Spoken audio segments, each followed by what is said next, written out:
Hello and welcome to Trigger Warning. It's Thursday. It's Thursday. That means it has to be Trigger Warning. And although I wasn't here with you guys on Tuesday, you did, of course, have the ever graceful and beautiful Mr. Graham Booth. There you are. You're on screen now in your little box. Oh, very little. Tiny. No respect whatsoever for you, dude.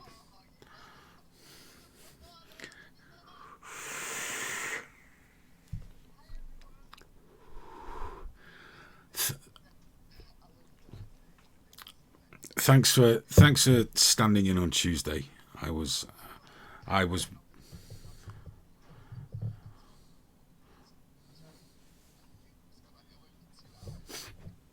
Oh, why not? Because I remember when you said to me, you said, "Well, don't worry, I'll jump on and do half an hour." I thought, my ass. He'll never, ever, ever do half an hour. Nobody heard you, by the way. I had your sound turned off. It was me this time. Oh, did you? Oh dear. Oh dear. Well, yeah, I'm getting there, man. There was a couple of stories that were literally just like between 3 and 7 minutes. I nailed it. Perfect for YouTube, perfect for sharing, all the rest of it. But that fucking tweet that Alex sent me just sent me off, man. Describe socialism in one sentence. It's like, fuck you, man. I was going to say I can do it in one word. No. Or two. Death camp. Yeah. Journey. Motherfuckers. Yeah, I didn't mean to talk for 40 minutes, but I got into a thing with Mode. And right, the thing is with Mode, respect to him. He obviously doesn't agree with me on a fundamental level about a lot of things, but he joins in, he watches the show, he challenges me, he tells me where I think he's wrong, and he debates me, man, and I respect him for it. I'm not like... Who's this? It's like Erdzraz Mode. I can't remember how to say the beginning. Right. No, you should never respect anyone for challenging you, Graham. You got to be altogether more alpha. Well, no, fuck off. Your definition of alpha is very worrying to me. Many things are probably very worrying to you. No, but respect to Mode. He's got this thing that I keep meaning to watch, but it's like an hour and a half. I did promise him I am going to do it. But yeah. Oh, Graham, don't do it. I want to watch it, man. I want to see if it changes my mind. No, it's another rebranding of socialism. It won't, did it? What kind of girly vape are you on tonight, Graham? Same thing I'm always on, man. My Cool Fire 4 Plus. That's all right. That's a fantastic starter one.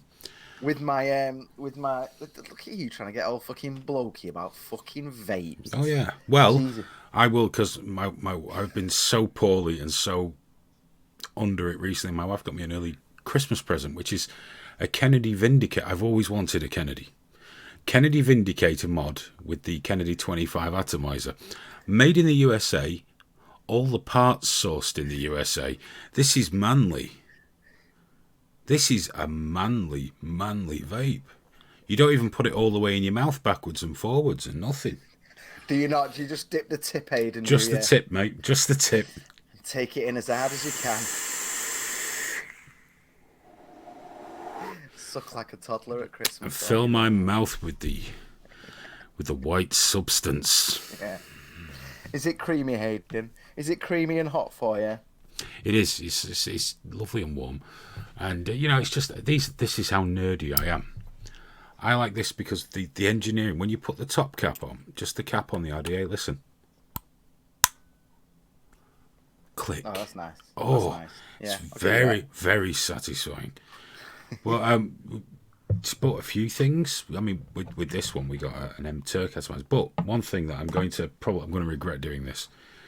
This great big atomizer, which is an Immortal Mods, I can't read because it's black on black engraving, Elite 2 RDA, which apparently you can't vape at anything less than 150 watts, which is a lot. So, because this is not a vape show. Oh, Jesus. I hope Alex is doing a clip in case it just pops. My word, that's full of goodness. Mr. Lively burnt in ironic viral video.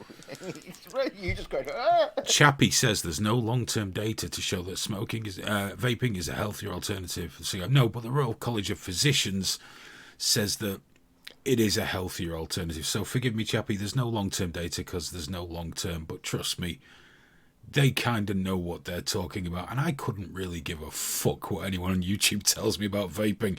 It's going to kill you like those people in America. You mean the ones that vaped all that cheap THC shit they bought off the streets full of oil and fucking pesticide? I might not vape that stuff. That'll do it. That'll do it, Graham. Problem solved. Yeah. Don't vape shit you buy off someone in the street, you know.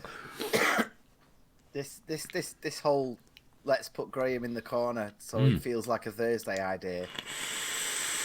You know when you have a funny idea, but then when you actually do it, like when I dressed in those tiny shorts for that girl that time, it's like funny on paper. It's just feeling ridiculous now. Your idea, dickhead, suck it up. Wasn't mine. I was all up for letting you have, like, you know, both sides, you know, a nice even side, but no, Graham gets ideas. Oh, dude, I've got something terrible to tell you. I've had it on top chat this entire time. Me too. Live chat. Me too. I always do that. I can see the good stuff now. Who've we got him? We got the American Rebellion channel. He's dropped MAGA out of the title. Strange. Sutty's Rehab. Hello, Chappie, of course. Smoke Steve. Ian Cam, who vapes at 31 watts. Time to step it up there, son.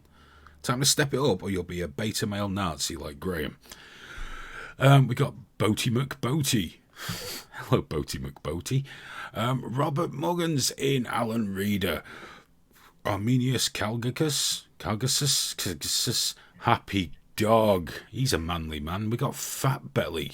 Oh, David Edwards. Hello, sir. God, got a right old selection in. Probably a few more. Oh, Dippy Derrick.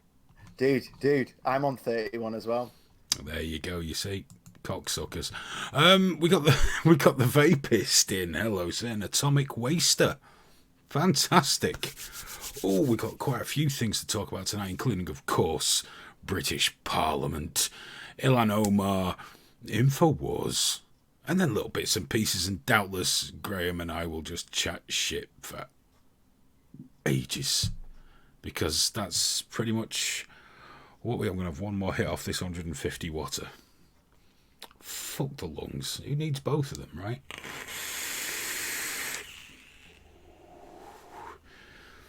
My word. I might have to leave that till late. Maybe we'll crank it up to 170 at the end and see what happens, right? Well, it's the worst that can happen. Cough a bit. Apparently Robert Morgan's vaping lemon bars. I'm on... In that thing I've got... Pachamama. Fuji Apple. In the Kennedy I have... The Man... And last thing on vaping. I recently picked up this one. I don't usually vape custard flavours, but this is kangaroo custard, and it's incredibly good. It's incredibly good. That's wonderful. So if you vape, do pick some of that up from wherever you buy your shit from. Not a guy on the street, obviously, trying to sell you THC. So that you get admitted into hospital and die and become another vaping statistic. Will the Live Leak birthday show be back on Live Leak for the 13th year? Don't know. Don't know if things will be ready by then, I'm afraid. I'm not sure. I'd like it to be. Yeah, I just don't know. I wish I had a more positive answer than that's really shitty. Don't know. No idea. What else have we got in here? Chappie says I'll get a collapsed lung. Never know your luck. Oh, that shook something loose. According to Happy Dog, some people have been arrested for the attack on Owen Jones. Yeah, so far unnamed.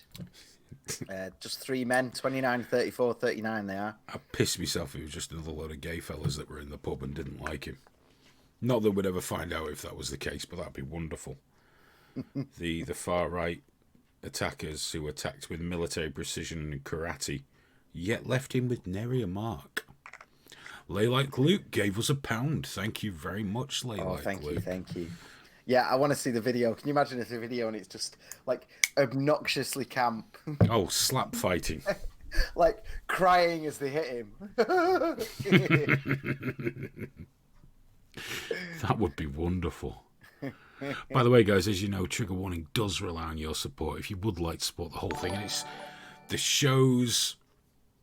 It's there I am, waving the Trigger Warning clacker, the bell. The shows, the website with just the social media and all that with triggerwarning.tv. Do go and sign up if you haven't already. Thank you, Nat. That's very nice of you. You can also become a patron at patreon.com/triggerwarningtv from $1 a month. The monthlies are how we can really gauge where we're up to.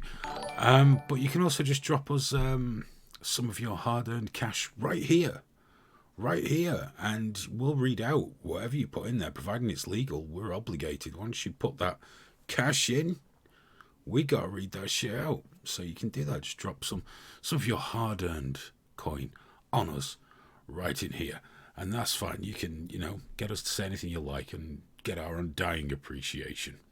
Yeah. Which reminds me, I think we're going to try and get a guest on the show in the next couple of weeks. Nice. What's his name now? I think Real Young Crip, isn't it? Because I've seen him on Twitter for a while, but someone mentioned him coming on the show, and so we followed each other. Did you slide into his DMs, Hayden? I've not slid into his DMs yet, but I'm going to. But no, yeah, his Twitter name's Crip Daddy. Crip Daddy, there he is, Crip Daddy, and I'm going to try and get him on the show because I'm very interested to see if Graham can manage to keep his hatred of disabled people to himself. Don't be saying all that stuff so he comes in hot, man. So he's there right from the get-go, like, Graham, what's going on? And I've got to look him right in the eyes. And he's all angry. If I could get Ricky Berwick to come on at the same time, you'd literally be in hell, wouldn't you? I fucking love those guys. Two disabled, or as you call them, handicaps. No. In the same place at the same time. Oh. I only know about Real Young Crip because, they send those videos at each other pretending to argue, sort of sending, like, really horrible insults at each other. I assumed that he was an SJW at first, and he was fucking with my boy Ricky, and I was about to jump in, and I went, I thought of the optics of, like, shouting at a disabled guy, because he is just in his chair, isn't he? That's not like you. Fuck off. I thought of the optics. I had a little look at him, and he ended up getting a follow off me within minutes. Did you know? His videos were awesome. Why didn't you just log into the usual account that you log into to attack handicapped people? One of my faceless Pepe sock accounts. Yeah, you must have 10 or 15 by now. No, man, no more than 6 that I can still access.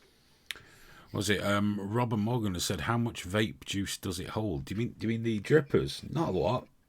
Enough to have a vape, and then you just drip more on. They're just drippers. Yeah, you're always doing that, aren't you? You've not got a thing like mine, have you? Where it's just there and you don't touch it for a week. Well, I do have tanks. I just don't use them very often. You sit there going. Yeah. For example, one of my tanks, it looks like a bong. Obviously much more manly than yours. The juice has been in there a while, though. That's suspiciously brown. We might not vape that one. I don't even know what it is. Yeah, I think we'll just get that one cleaned out and forget about that one. No. I like to tinker. Did you see Ricky Berwick's last post where someone said, you can have this, and it was a guy up unfurling a big green screen? That'd be awesome. Well, what he did was he green screened it all right with a picture of him naked from behind. He's fucking brilliant, that guy. I fanboy to fuck so much about Ricky Berwick. I know, I love it because all he's doing is using Twitter pretty much the way everyone did in 2009. Yeah, that's all he's doing. But then, like like, and don't get me wrong, he's been called out right. He's been called a Nazi and all this stuff, but he's his little chair and his freaky hands and all the rest of it just provide so much intersectional shielding that he gets away with it. Just do that freaky hands thing again. What, his hands? Well, they're just like that, aren't they? Alex, get that. Thank you. Well, no, and his organs are all like a big bag of bones or whatever, and yeah, I don't know.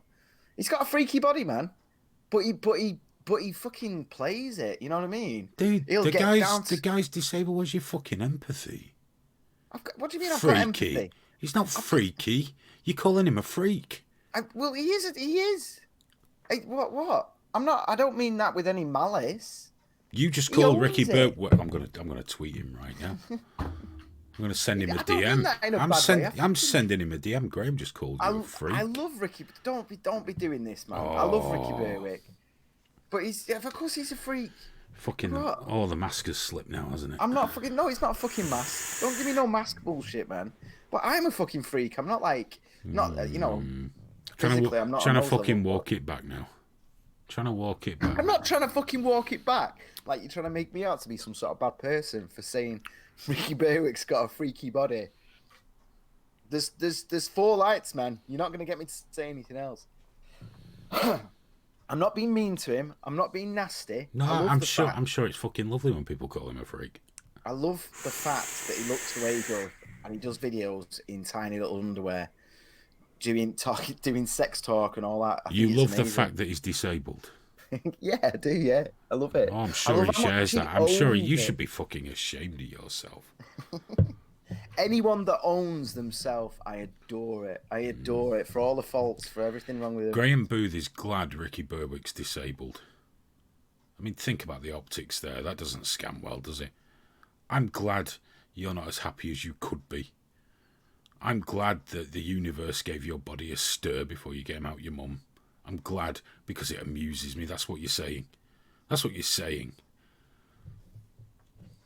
Keep sucking on that thing. No decency's coming out of it.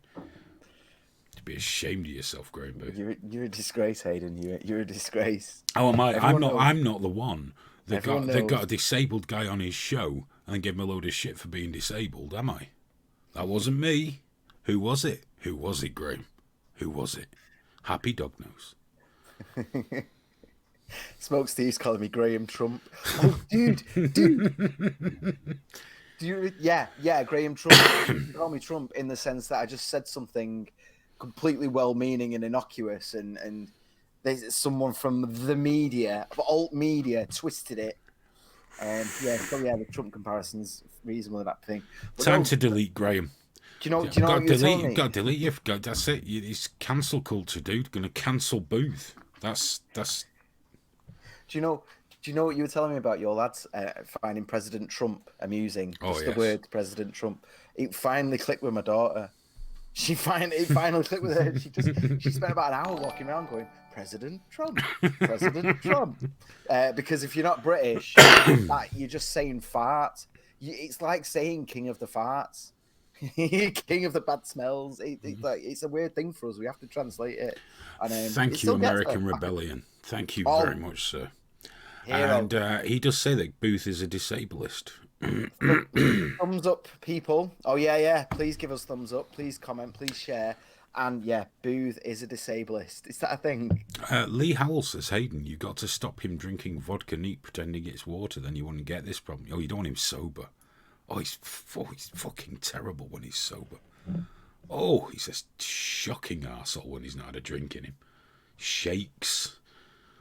All the racial slurs just pour out. And when he's had a drink, he chills out a bit. It's all right. Hey, speaking of racial slurs. No, there's not going to be no Sunday show this weekend because... there's probably not going to be a Sunday show. If I'm bursting, I'll do one. But because next week school starts. So yes, it does. It starts on Tuesday, doesn't it? Yep. So I'm going to be here. There's going to be no children in the house, as there are right now. There might be on Tuesday be the wife, the future wife, but there'll be no kids. So I'm just going to be I'm going to be very loud and very happy and very excited. Fantastic. And of course, the long term plan is hopefully in the next 2-3 months, I'll start doing it at night. So you'll be doing the morning shift, I'll be doing the late shift. And we'll come together Tuesdays and Thursdays. I'm gonna see how it goes anyway, because I might, if I'm doing Tuesday daytime, I might not do the Friday. We'll see how it goes. It might be the case that Friday and Saturday there's clip. That's when we can be a little bit more selective with the clips we put out. Yes, and they can go out Friday and Saturday. But we'll have to see. Which, by the way, Alex, is why I've not released a lot of the ones, because I'm gonna. If I'm not live on Sunday, we'll have that drip then, won't we? And there's something going up every day. He just doesn't value your efforts, Alex. That's all it is, dude. That's all it is. Don't it's listen just so to they don't bullshit. all go up at once, and then there's a big break. If you don't post for a day on YouTube, YouTube just is like, right, oh, not interested, are you? You've got to do one every bloody day.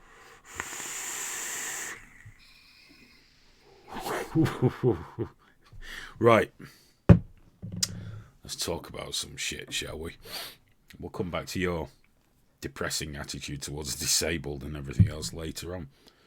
Was there a show on Sunday? Did it happen in the end? Do you know what? I didn't. I'm sorry. It didn't happen, did it? No. I can't really go into it, but it was just one of them where it wasn't the environment where I could have done it. No. I just didn't know if it actually, because I thought I've not seen the clips. I wanted to. The only time I could have done really was we were looking at like 10:30, 11 at night, and I was just spent. Yeah, it gets a bit much, doesn't it? Yeah, there's one thing I'll tell you when we're off air, because it's her business, and I don't want to share it with No, without her being stood there going, yeah, talk about it. I'll tell you off air. Well, we always, every time we do this show, like half an hour after the show, we sit there laughing and giggling like fucking idiots anyway. So yeah, I know. We're always like, oh yeah, we gotta go. It's so late, and then we just carry on. We just go offline and carry on talking. To be fair, we were talking about the upcoming live show, which is going to be 2nd of November. People down the studio, live audience, all loads of stuff to do. And if people are staying in Manchester the next night, we'll all go out and have something to eat and have a drink and whatever. But I said I wanted a certain outfit. I'm not going to give it away yet, just in case I can get it. But I found the most amazing clothes store, which had these amazing outfits. But then we delved further into this clothing store and found some rather more tremendous underwear for gentlemen, which literally I was laughing so hard, every part of me hurt. I know.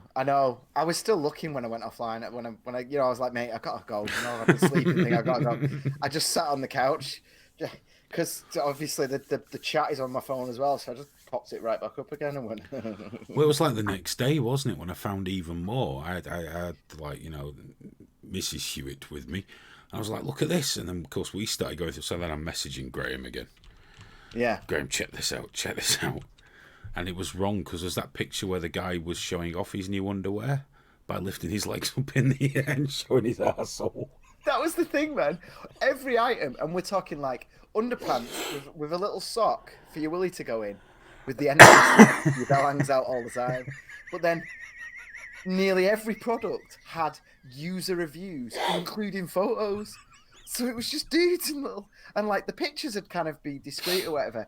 It's just dudes with hard-ons and like dudes with the legs. Yes, you can just see their asshole, and you're like, oh, dude, what? No. God, I love capitalism, man, so fucking much. None of the ladies' underwear had users, which was strange. It's just weird guys that need Germans, to show the cock off. Germans predominantly going, yeah, I've got a hard on. I'm going to show you guys how I look in this underwear. I know, it was beautiful. I might be wearing one of them for the live. I know we were going to put the money on the actual studio. Oh, but your bell end will rub on the zip. It'll be very uncomfortable.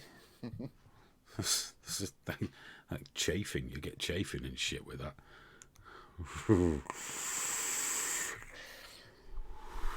Go on then, let's do a story. Go on. We've gone on for. I should have put some juice on that first. Okay, here we go. First thing, the UK Parliament. Yes, it's all kicking off because Boris Johnson wants to prorogue the Parliament. Now, what does that mean? It means he sends them all home. He sends them all home. He's getting the Queen's permission to do it. I don't think he needs a permission. It's like a rubber stamp, and he's going to send him home now. It happens quite regularly for a couple of days here, a couple of days there. You know, before the Queen's speech, usually April, May time. But he's going to prorogue it for about 3 weeks. It's his plan, which is like 23 working days. Oh, look, there's the Queen. Yeah. Now, the plan, of course, seems to be that this will cut down dramatically on the time available for MPs to block Boris from going for a no-deal Brexit, which they say there's no mandate for, there's no will for, no one voted for it. Well, we will fucking come back to that shortly, by the way. But there's mass panic and hysteria. Aaron Bastani has personally tweeted many times in protest against it, and people planning on sit-ins on Tower Bridge and all these kind of things, because they want to stop no deal. But apparently it is perfectly legal what he's planning to do. Perfectly legal. Now,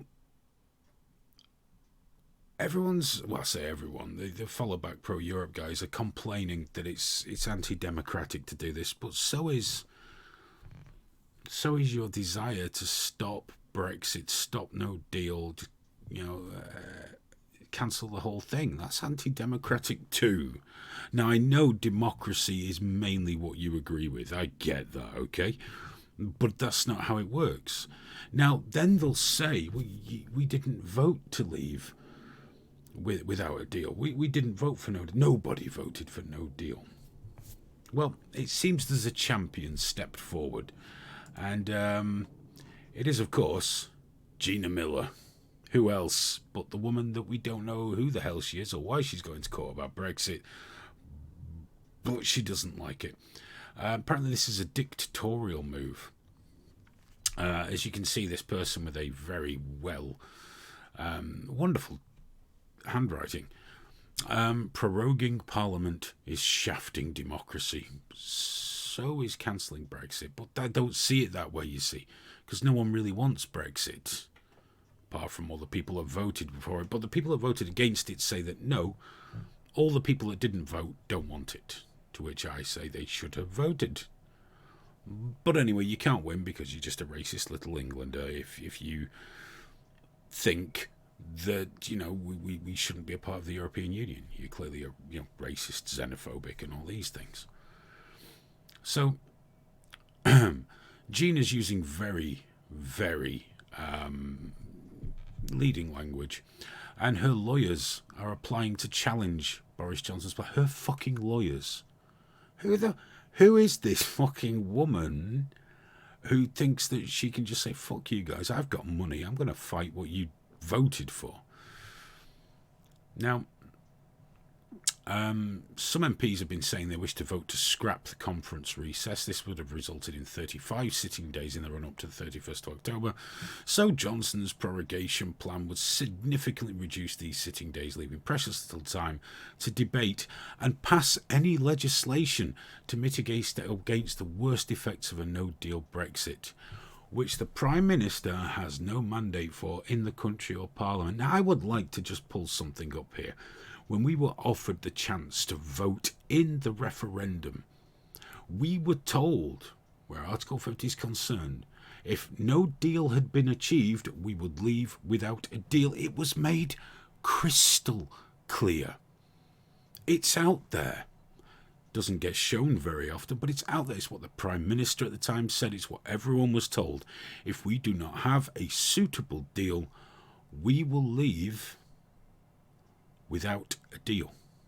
We will leave without a deal. That's the mandate. That's what we were told. Then everyone went and voted, and to the horror of many people, Leave won. And since then, in 3 years, we've had Remainer after Remainer in charge of fucking Brexit. And surprised, imagine just the shock and horror and awe that we haven't got anywhere. Imagine that. Imagine putting staunch Remainers in charge of leaving the EU and not actually getting anywhere. Who would have fucking thought it? So now we've got Boris Johnson in, who, let's be honest, is no one's idea of an ideal Prime Minister, but maybe just the person we need now, which is quite horrifying. And he's going to push it through if he can. But Gina Miller, she's going to step in the way. She says, this is not about taking back control. This is about taking away power from our elected representatives and concentrating in the hands of Johnson and his small coterie of shadowy, unelected advisers. Well, pardon me, but if 70% of the parliamentarians are Remain, I don't give a fuck what they think. Their job is to run the country in the best interest of the electorate and for the electorate. If their people, the people that put them in power, voted Leave, their job is to see that through, because that's what was promised. That was what was said. We will leave the European Union, and if we can't get a deal, we leave without a deal. Finished. Now, spare me all this skies falling down shit. On the radio they were saying it's already happening. The effects of Brexit. Diabetics can't get those pieces of paper. They tap on their finger, not litmus paper, whatever it is, to tell them if they're up, down or sideways. I think that might be bollocks. Well, there'll be no insulin. One of the major suppliers of insulin in the UK has been like, no, we're fine, we've been stockpiling, we're good. We are good, we're sweet. Just let us know what's happening. The hysteria is being manufactured. The newspapers are full of there'll be shortages, ensuring that there will be, because people will panic buy, because people are fucking stupid. They'll be running out buying canned goods and asparagus and lying down in the aisles of Waitrose, bemoaning the fact that, they don't get as many euros as they used to for the pound. Never mind that our exporters are actually loving it at the minute. Although, caveat, if they import a lot of goods to make their goods, it's not so great for them, but they're doing far better on exports, because our exports are more competitive price-wise than they ever were. But these people don't really give a fuck about that. I've seen them go like, oh, thank you very much, Brexiteers. This is someone I actually know. Went on holiday, didn't get nearly as many euros for my pound. Could not give less of a fuck if I tried. I mean, if I made a concerted effort to give less of a shit about how many euros you get for your holiday, I couldn't do it. It's impossible to care less than I do about your euro situation for your holiday wine tasting in the Bordeaux region. Couldn't give a shit. Really couldn't. Do you know why? Not my problem. Your problem. You want a foreign holiday, you pay for it. Yeah, I remember the glory days. You go to America, you get just over $2 for every pound and live like a fucking king. But you know what? It's finished. Good times don't last forever, guys. But look on the bright side. At least we can look forward to the potential breakup of the United Kingdom, mass starvation, plagues of locusts, hail that's fire, seas turning to blood, no insulin, so all the diabetics are getting the sugars. All these things, none of it's going to fucking happen, guys. You know what'll happen? 1st November, everything will carry on like it normally does. The only really good thing, though, for me, about proroguing Parliament is Twitter. It's fucking beautiful right now. They are shitting the bed. They got behind the idea of Jeremy Corbyn. Jeremy Corbyn as a caretaker Prime Minister. Wonderful. Now that's not going to happen. So they're getting behind just we will legislate against a no-deal Brexit, thus illegally taking her on. Now it's now looking like it would be illegal to take that option away. There's a legal wrangle going on with some very senior justice ministers who are saying, well, actually, it would be illegal to remove that because that's what people were told would happen, and also removing that would remove any hope we have of any kind of reasonable deal. It's all very interesting, and watching people shit the bed on the internet about it's fantastic, because they're getting ever more vicious, ever more poisonous on social media. All you've got to do is go, I voted Leave. Oh, well, they pounce, and it's beautiful.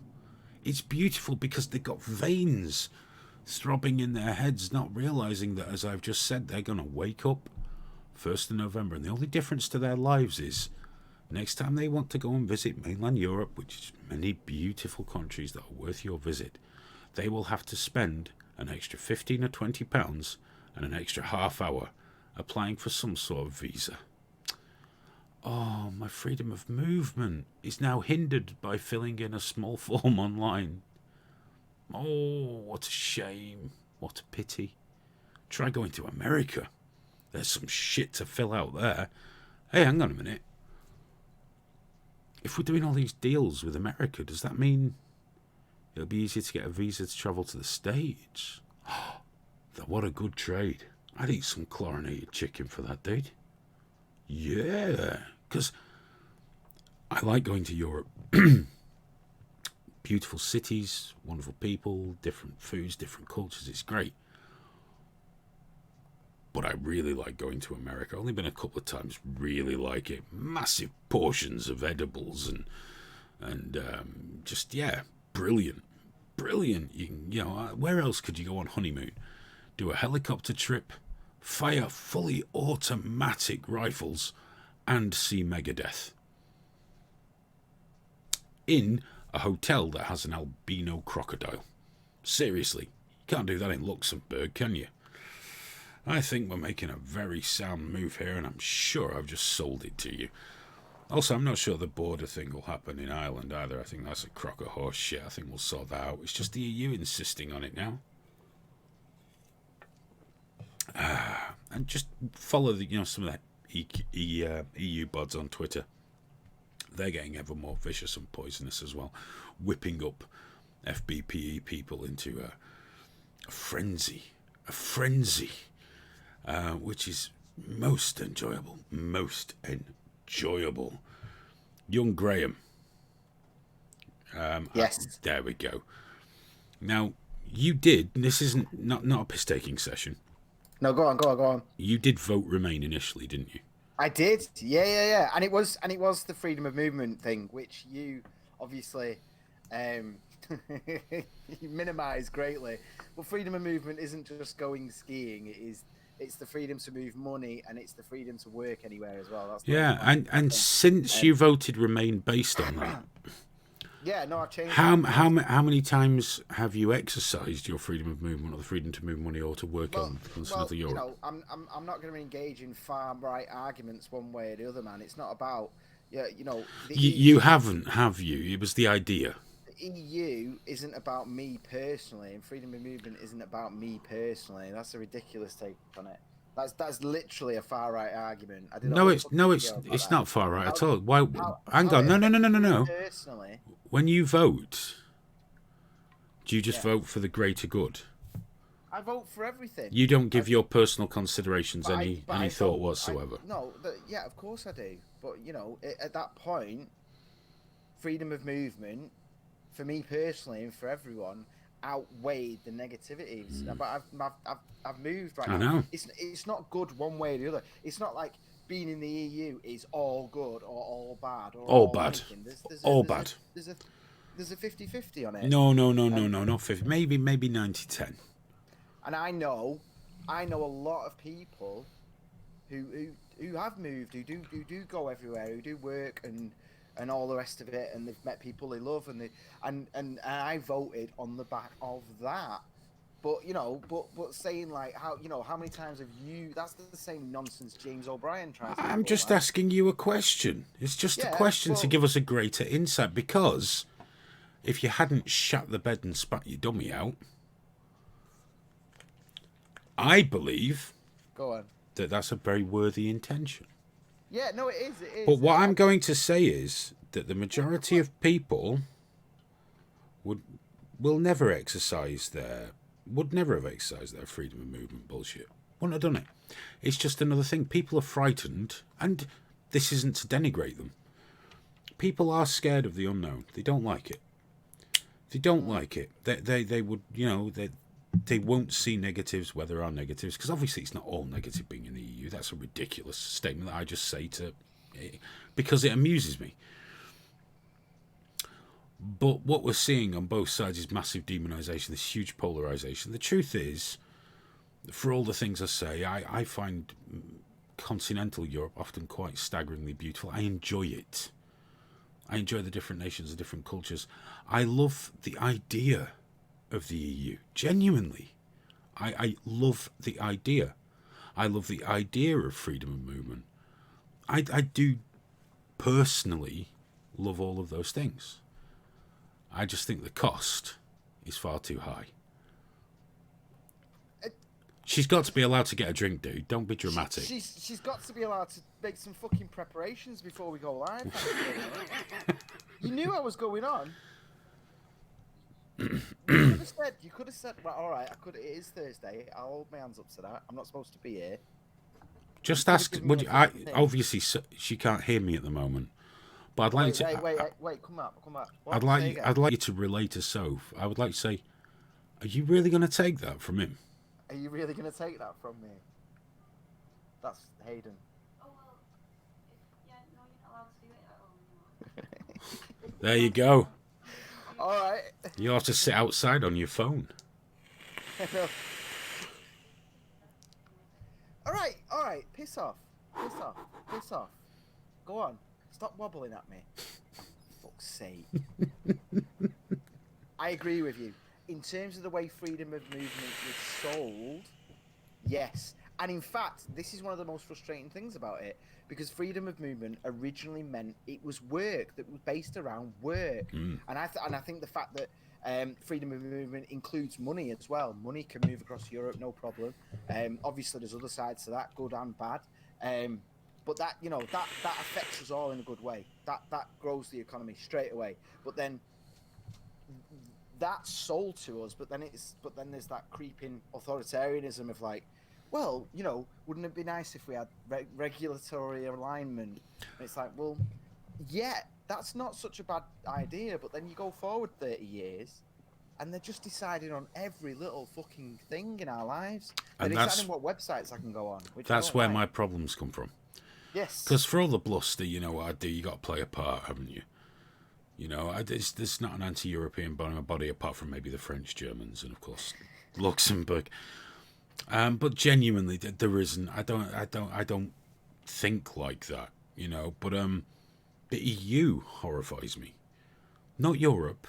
Yeah, exactly. The EU. So for me, all the benefits, and of course there were benefits, freedom of movement and stuff like that. As much as it's fun to say it's all about Tarquin's skiing holiday. This creeping, as you said, authoritarianism, this unelected bodies making really, really dystopian fucking rules for the rest of us. With people saying, well, we can't fight it if we're not in there, but you can't fight it if you're in there, because MEPs can't suggest laws. That's not their place. Well, you saw them when they voted in the new leader, didn't you? When it started this time through. And you saw the looks on the faces. And specifically, the cameras were going to like pro-EU people, and they were just like, this is ridiculous. You can say one way or another about Farage turning his back on it and that, but it is a joke. Like, to vote for a leader where there's only one option, because it's all been decided in the back room. And that's how everything's done in the EU. Everything's done. And they go on about the United States, the EU is this beacon of, as if lobbyists don't have a part to play in the EU. Oh, the whole town, man. The whole town. They've got that big fucking... It's filthy. It's filthy. So I've walked past that. Just the once. Nothing to report. I just walked past. I was looking for somewhere to get a drink. So... It is annoying, though, because, the Windrush... I've said this before, man. And when you look at it, the Windrush generation was over 22 years. And right now, we have the Windrush generation coming in every year, 500,000 people. Now they're from in and outside the EU. Obviously, it's about 50-50. But then when you account for the people leaving, it goes down to between 200,000-300,000 people, and it's still that even now. Right now, this next census is going to be a clusterfuck of information. But the issue is that we've got more people moving into this country than there are houses being built. Which just on a basic level does not add up, and I get that as an argument. And unfortunately, when immigration comes up in relation to it, immigration is a fucking good argument to get out of the EU, but the problem is we had freedom as a country to be a lot stricter than we were doing. There's a thing there where we are rebelling against the actions of primarily the Labour government and what they did. The late 90s going Do you through the remember when 2000s. just before Tony Blair left and he made a load of concessions to the EU? Just as he was leaving, just big shit ton of them. Now, when Cameron went, and everyone goes, well, you already had concessions, why do you want more? And who are you to say what's enough for the UK? Who are these fucking people to tell us what's enough? Cameron went going, look, we've got a problem here. The people want out. Is there anything we can do? No, fuck your peasants. Fuck your peasants, you'll do as you're told. And they've made it clear from the EU what their goal is. They've made it patently clear. They've broadcast it. Yeah. You know, I don't want that in my future. I don't want that, which is why I voted leave. Yeah, and that's fine. There's so many legitimate reasons, and like I mentioned James O'Brien before, I tried to listen to him today, and literally half an hour I had it on, and all he did the entire time was make an argument for how politicians lie, and I'm like, mate, really? What are you, 50? You're just realising this now? James O'Brien's a dreadful, dreadful asshole. He's fucking awful. The king of the straw men.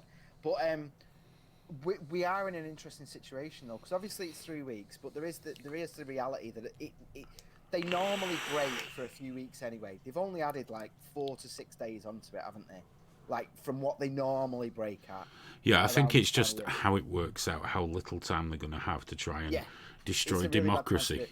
But it's so funny how, like, the likes of Jacob Rees-Mogg are just saying, no, this is fine, this is all totally normal, when it obviously isn't. It's obviously a power play. Well, obviously, Like, you can't trust a thing that man says anyway, any more than you can anyone else. He's a Well, politician. because politicians lie, and that's the thing with James O'Brien going, hey, Jacob Rees-Mogg, he was lying to you. And it's like, yeah, that's what they do. That's their job, is to lie. They all lie. Every single one of them. Like, sitting there and going, he's lying. Well, okay, so yeah, but what else is going on? What's the bigger picture here? The bigger picture is Corbyn was forming his People's Parliament. So the very next day they dropped this proroguing bullshit. Yeah. And it's just to send it all west. No one's talking about People's Parliament now. No one gives a shit about all that. It's just pure chaos, panic. And it's the Trump approach, isn't it? He'll probably in a week from now, Boris will probably have some news about an affair that he's had dropped. Do you know what I mean? Or he'll do something like the letterbox comment or some shit Yeah. like that. Ultimately, though, what they're doing, it's all political theatre. This needs to happen at the rate it's happening from the point of view of making no deal a reality. No deal has to be a reality for any kind of meaningful negotiation to happen. I think no deal just has to happen because that'll be the most amusing outcome of all. Yeah, well, but it'd be nice if we could do, if we could do WTO, but there was something there. Do you know what I mean? There was some sort of like, anything. Here's the problem: they're trying to do a top-down deal where they sort everything, whereas it needs to start from WTO and then add on to it as quickly as humanly possible. There's not going to be a decent deal. The EU have made it patently obvious. I mean, they're going to really have to come to the table because I do believe that Boris Johnson's actually willing to see this through. That's the other side to it. That's what makes it really, really interesting because obviously Boris and the current government are very much positioning themselves to make no deal a reality. Seemingly, you'd assume to make some sort of deal on the table, but the EU's in a really bad place then, because if the EU does put a deal on the table this late in the day, after doing all this faff with Theresa May, they're going to be humiliated. I mean, Not their only that, economies won't suffer as much. Who else is going to want to leave? Well, exactly. That's the thing, isn't it?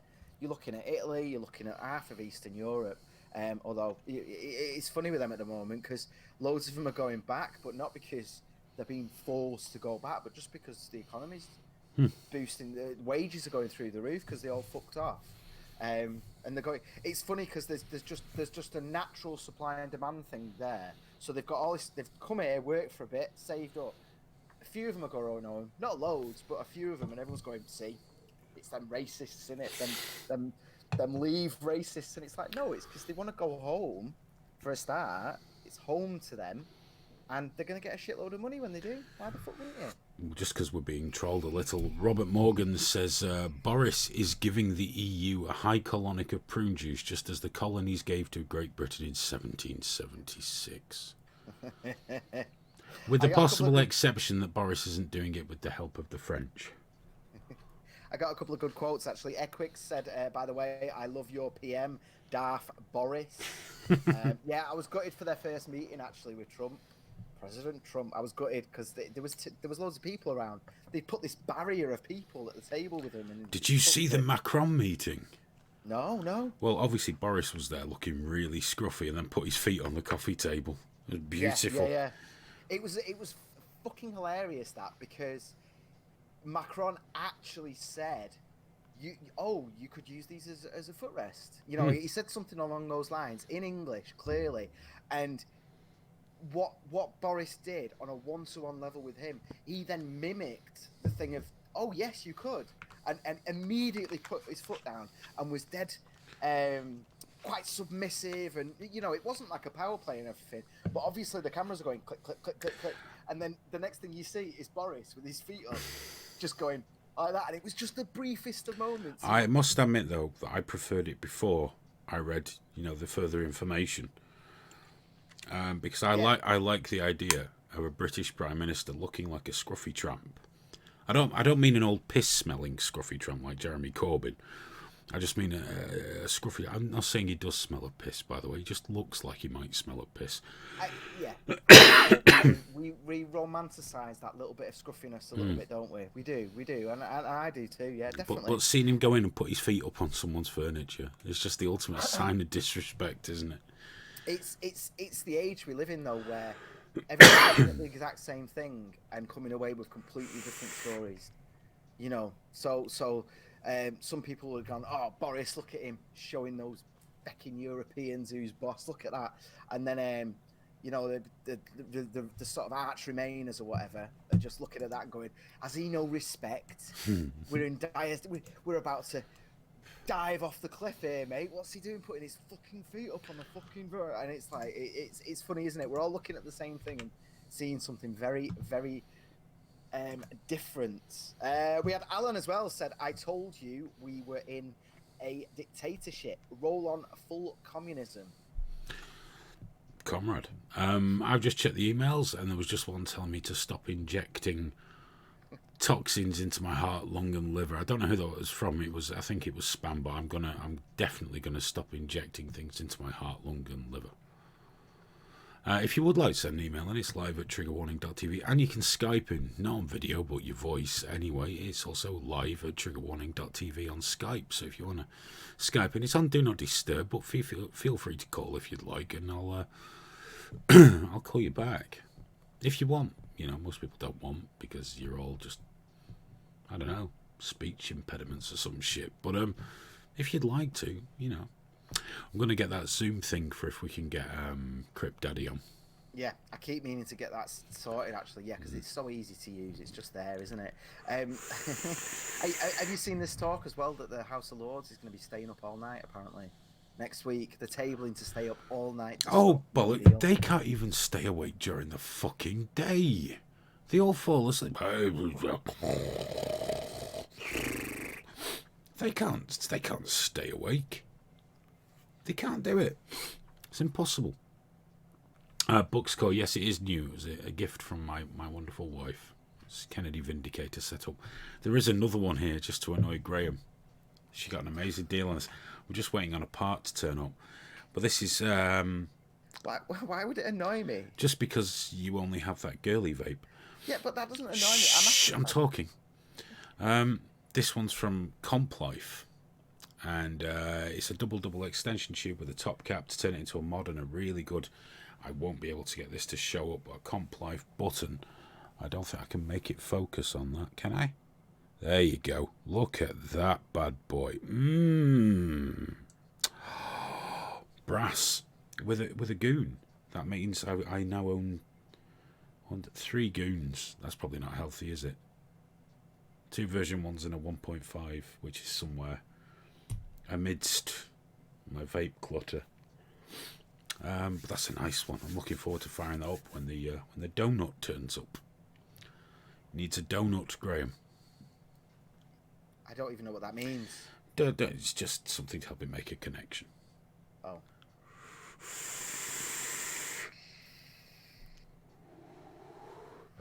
This rig, though, if you can get one, get one. They are absolutely stunning. Made in America as well. I'll have to have a look next time I see you in person. It's seriously, it's our best vape I've ever had. Best vape I've ever had. My Soph's broke hers, so I might upgrade and let her have mine because she doesn't use it as much. So I might upgrade slightly. I think you need to go to Mech Mods because they're very unsafe, and it's the way forward. It's the way forward. When I started vaping again, I stayed away from them, but then I bought that little one for like £12 or something, and that triggered me off. And I have way too many cool Mech Mods. What have I got here? Got me rig here as well. Most of mine I get good deals on because I look out and I buy them second hand. Enough people know. I've got the rig mod there, genuine rig mod. Very nice. This is what you should be getting into, Graham. Making coils. I've got my own addictions and distractions, though. I don't need another one. Oh, you do. Maybe, to be honest, it's probably a healthier one to replace certain things that I'm into. Ooh. Of course, I'd let Graham try it. Why wouldn't I? Yeah, he's let me try his mod before. Why wouldn't I? He didn't. No, you may not. You may look at it. Of course, you can try any of my stuff. It's. He won't even let me hold it. He just tells me the weight, and then I have to go and find something similarly weighted, and then I understand. I think it's a heavy one, that. One of my favourites for letting people try, though. Not even that big. I don't think I can find it in time. No, I'll be able to. I've got one called a Noisy Cricket. It's my third one because the buttons stick and they're really fucking dangerous. And that's a series mod, and you just put this tiny atomizer on it, and it's tiny, and it looks dead harmless. But it really isn't. It's ferocious. It's absolutely ferocious. I like using that one, or I like letting other people use that one.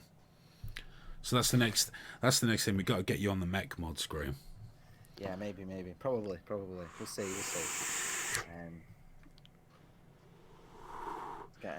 Guys, just a reminder: if you want something read out for sure, if you've got a question for me and Aidan, and you definitely want it read out, then please send us a super chat. That's the only way to guarantee getting seen. Sometimes it gets busy. We miss stuff. So if you don't want to be missed, get your thing put on that special little sheet down there. Because you've got, from our end, you've got a whole separate chat box, and it stays there forever. Doesn't move. I still never see that chat box, but I see them going past, so it's fine. I think it's time to do another quick story, seeing as we were already an hour in. 2 stories, Aidan. 2. Hey, I might get to 3. Actually, I really want to get to 3 because this one I'm kind of going to do, but it's not the one I really want to do. The one I really want to do is after this one, so I'm going to have to go through this. So let's go and have a look at something else here. We're going to look at Ilhan Omar. That's right. Everyone's favourite Democratic terrorist supporter. The New York Post reported on Tuesday there's kind of a high-profile divorce going on. Tim Minett's wife is naming Representative Omar as being the woman his husband was cheating with. Now, an affair's not the worst thing, even if you're a woman that's previously been accused of being married to your brother. No, it's this part at the top. Nearly one of every $3 spent on Ilhan Omar's campaign has gone to her alleged lover's firm. Now, there's been some of this in the past. It might have been the same thing. But of the $145,406 reportedly earned by the E Street Group during the 2018 campaign cycle, 62,647 came from Omar's campaign. And it seems that, the allegation is that Ilhan Omar was having a bit of, the extracurriculars with this chap. Which is fine, it's cultural diversity, it's cool, why not? People have affairs. I might not agree with it, but people do it. Good for them. But to give them lots of money as well, that's probably naughty if you're in government. Now, doubtless this will be overlooked. But there's a Twitter account for a chap we tried to get on the show. He agreed to come on and then went quiet because he really blew up. And it's Imam Muhammad Tawhidi. If you don't or aren't familiar with Imam Tawhidi, do go and give him a follow. It's at Imam of Peace on Twitter. Some very, very interesting stuff currently about Ilhan Omar and her connection to the Qatari government and how they're pressuring him to shut up and, you know, attacking him via there. Very, very interesting stuff. I think there's some more on the way, actually. But you see, Imam Tawhidi, obviously, he's having a bit of a ruck with Ilhan Omar. Now, he's done a blog on the Times of Israel. Ilhan Omar calls for the protection of a notorious terrorist organisation. She made a tweet. Somali government and peacekeeping forces need to protect at Hormuz and the Somali telecom industry as they make enormous contribution to the economy and provide vital services. I didn't miss a letter or a word out, that's how it's written. During my visit to Somalia, this is her again, I've not been to Somalia. During my visit to Somalia in 2011, I was surprised by the quick evolution of technology in Somalia. Points for how many times you can say Somalia in a tweet there, I suppose. But this thing, peacekeeping forces, asks Imam Tawhidi. Mrs. Omar has publicly called for the protection of Hormuz, yet Hormuz Telecom has been mentioned as a sponsor of terrorism. Not once, not twice, but many, many times. He just looks like a wrong un, doesn't he? Not being racist, but the ginger beard doesn't sell it, because we all know about gingers. We all know. The United Nations Security Council's report of the Secretary General on the situation in Somalia contained the following paragraphs involving the activities of Ahmed Noor Ali Jamal, his company Hormuz, and his direct support for Al-Shabaab, a jihadist militant Islamic terrorist group in Somalia. If you aren't familiar with Al-Shabaab, do look them up. What a bunch of party fun guys they are. So she's calling for the protection of a man that supports Al-Shabaab. Again, it'll be given a pass, because that's what we do, isn't it? You know, we have the BDS movement, and that's fine. You know, you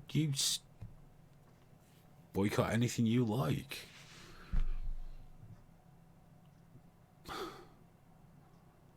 But why are the people boycotting it and supporting the BDS movement openly supporting other regimes that are equally or far more brutal?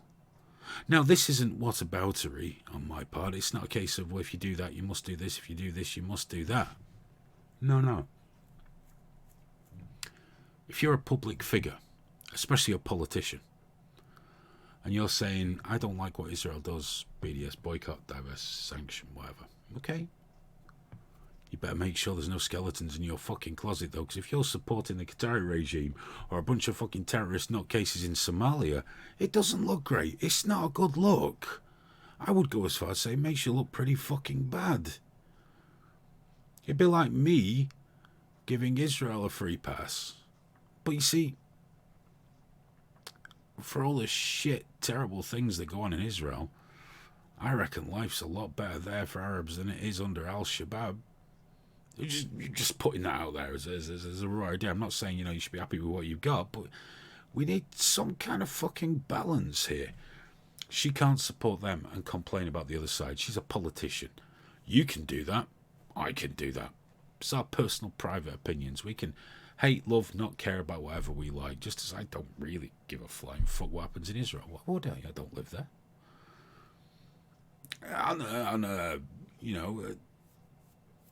Some level I do, but mostly just because it's interesting. It doesn't... Maybe because I'm not there, but as a politician, you can't do that shit. You can't do that. And you certainly can't support fucking terrorists and encourage other people to support them whilst going, isn't it terrible they've knocked down someone's house in the West Bank? Well, you know what? It is fucking terrible, love. It's fucking terrible. But I'm a little more concerned about the fuckers getting their heads cut off right now. Then we can get to the houses. Or, why not just pick a side of good against evil? You are a politician. You have fuck all else to do with your day than say things to make people feel better. Tell them it's all fucking wrong, or would you alienate too many people? Perhaps to your supporters in Qatar. I don't know. I'd love to have a chat with Imam Twahidi about this, because he's apparently really under the cosh from the Sisters of Doom at the moment. But this Ilhan Omar, she's just fucking bad news. It's just fucking shit. And if she has been giving extra money to her booty call, then hopefully she'll get a comeuppance for it. What do you reckon, Graham? Well, it's quite interesting because obviously she's been named as part of the divorce. That's the source for this, isn't it? This fella, forget his name right now. And they, the soon to be ex-wife has said, yeah, it's her, it's Ilhan.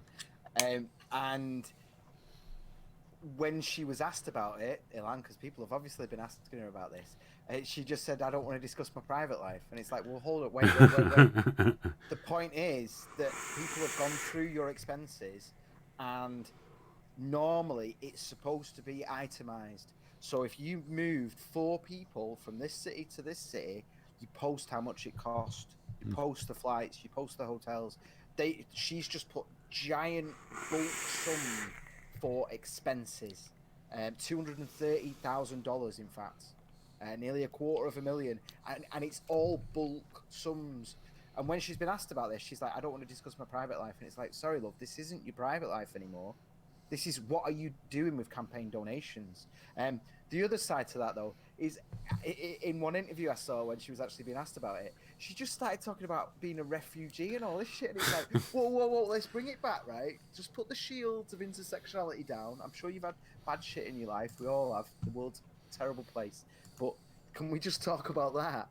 Like, why were you not, like, the squad, for all their, like, oh, we need to stop all the dark money and everything. That one by one, they're all just being hit, aren't they? When I told you about this, you thought, this already happened, Graham. Is this not old news? And it's like, no. This is another squad member. The other old news is something very, very similar. Only it was $1 million. AOC. That's it. AOC. It was one of those, like when I caught it earlier, and I said sorry, I didn't notice that a little bit ago, but. It was one of them where, some part in my damaged old man's boomer brain was turning over going, hey, mate, you've read something about this in the past. I just can't actually tell you what it was right now. Isn't it amazing, though, eh? A socialist misappropriating people's money. Who would have thought for it? Their own immoral wants and sinful desires. Who would have thought that was possible? Who would have thought that was possible?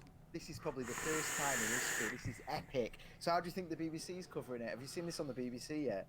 Have they even mentioned it? I'm quite surprised. It's amazing. Google is running full cover. So if you Google Ilhan Omar, and even if you click the news tab there, you might find a little bit of this down. But no, they're talking about a tweet she put out, and it was a threat, apparently. I say apparently because they've been caught faking these. It is literally just a Word document printed saying, you're not going back to Washington, your life will end before your vacation ends, blah, blah, blah. It's a standard death threat. Every single congressperson gets them. Every single one of them gets them. So the BBC are covering that. And right at the bottom, and I can't remember the percentages now, but like it's something like half of people only read the headline. And then of course. Then they just bugger off. Yeah, no. There's a massive chunk that only read the first 2 paragraphs, and then they just, right, I've got the gist, I know what it is. So, the BBC, their headline is, Ilhan Omar reveals racist threat to shooter at State Fair. They could run this story about any congressperson at any point, ever. And then all it is literally like Somali refugee, and everyone's like, oh my God, she's so brave. The squad. Then there's a picture of a security. Big guy behind her. Oh, she's got security. And then the very, very last line, they talk about people that have had fights with her. They talk about Trump harassing her. They talk about all this other stuff. And then right at the fucking end, right at the end, just above related topics, it says, Miss Omar has denied an extramarital affair and declined to discuss her personal life in an interview with CBS Minnesota. That's it. There's a fucking surprise. Where's the actual fucking receipts that people have looked at, freedom of information, and they've looked at her actual expenses and gone, what's going on here? She's bent as a three bob. No, there's no two ways about it, like most socialists, you know. But AOC got away with it. She'll ride it out. That's the way this shit works, you know. Of course. Hey, try it, guys. If anyone's watching, try it. Google Ilhan Omar and you'll see what comes up, man. You've got the BBC, you've got CNN, you've got all that. Like, oh, there's one here. There's one here that's just popped up. I just did a research of it. How Ilhan Omar inspired me to start wearing a headscarf. Great. Someone's been inspired to start wearing a headscarf. That's Was that from HaydenHewitt.com? No, that's Israel National News. But they're running phenomenal cover. Top hit is BBC. Racist threat. So here's the problem, right? When anyone who isn't completely enamored by this woman is talking about her, and when they, you know, so they might do a tweet. This is how the game is played. They might do a tweet saying Ilhan Omar can fuck off, and you might see that and be like, you know, and be like, she's a corrupt, bent dick. I can't wait till she's out of, you know, until she's not there anymore or some shit like that. Then you might be like, oh, what's going on? Gossip. And then you Google it and you see that she's been getting racist threats. So the person that saw your tweet having a go at her is then going to connect it like, oh, well, is that person a racist? Why would they hate her for this?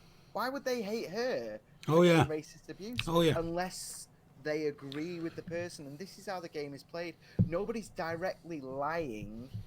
They're just framing the truth so phenomenally wonky. You know, it's like something out of Alice in Wonderland. It's not going to stop. It's not going to stop. Right, there's another story, because I want to move on from Ilhan Omar. Yeah, no worries, man, no worries. She's a dirty bugger. This is an end of it. She is. Well, I'd like to, though. Would you? Saying that, you know AOC? Yeah. Oh. You would. I reckon, Ilhan, you get that off her head. I reckon she's fit for her hair now. Honestly, I'm telling you now. She's got a good little body on her. I'm telling you. Yeah, but AOC, there's something about that level of crazy that's... Whoa. Oh, yeah. AOC would do some fucked up shit. She'd tell everyone you raped her, though. Would that be part of the thrill?